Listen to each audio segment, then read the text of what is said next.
Good day everyone, my name is Cheraan Pagtakunan from PPED 2A. In this video, I'm going to discuss, explain, and demonstrate the following terminologies in volleyball.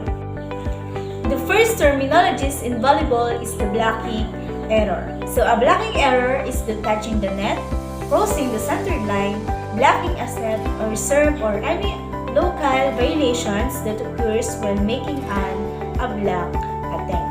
So a common attack error occurs when the hitter hits the ball into the block on the other side of the net. If the block returns the ball and drops to the floor, an attack error has made. There are several cases, however, when hitting the block does not cause an attack error. If the block touches the ball and it lands out of bounds, this is called as pulling. And that point goes to the attacking team. Hitters can tool on purpose if the block in front of them is too strong to hit through or around. So blocking errors are not officially recorded for poor form in blocking, such as failing to close the block or having improper timing. Instead, most official blocking errors are called for illegal movements at the net. So, the touching the net and the crossing the center line, if the player touches the net when they are in the process of blocking, they will be called for a net violations and their team will lose at that point.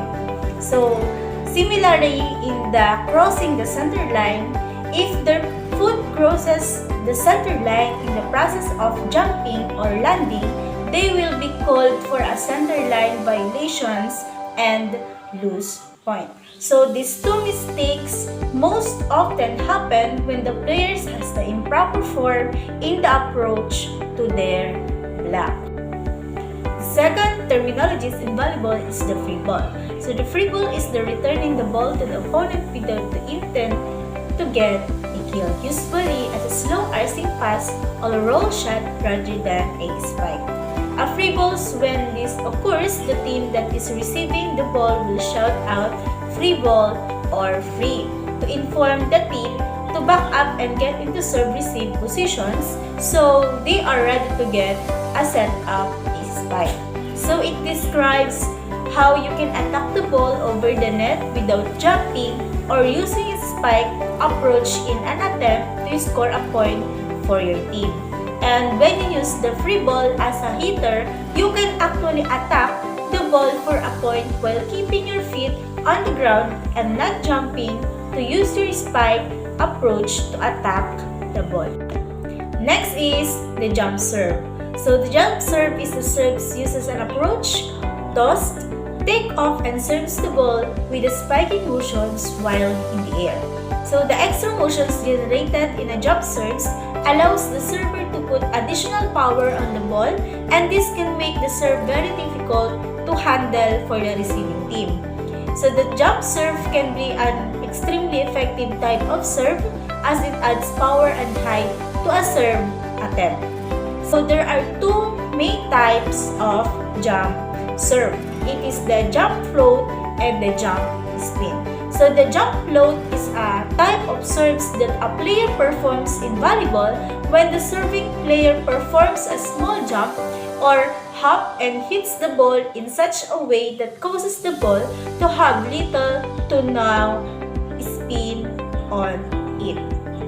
And the jump spin, it is a serves the left arm is pulled down by the side of the body as the right arm swings towards the ball. So the contact happens in line with the right shoulder. The hands hit the back of the ball and rolls on, it gives it top speed. And the next terminologies in volleyball is the libero. So the libero is a player specialized in defense skill. This player must wear a contrasting jersey color from his or her teammates and cannot block or attack the ball when it is entirely above net height. So when the ball is not in play, the libero can replace any back row player without prior notice to the officials. Since they only play in the back row, those players are often shorter than the front row blockers and hitters but have impeccable ball controls skills.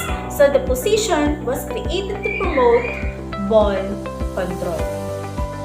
And the last terminologies in volleyball is the off-speed. So the off-speed is an attack that is intentionally slow. So ball spikes with less than maximum force but with spins.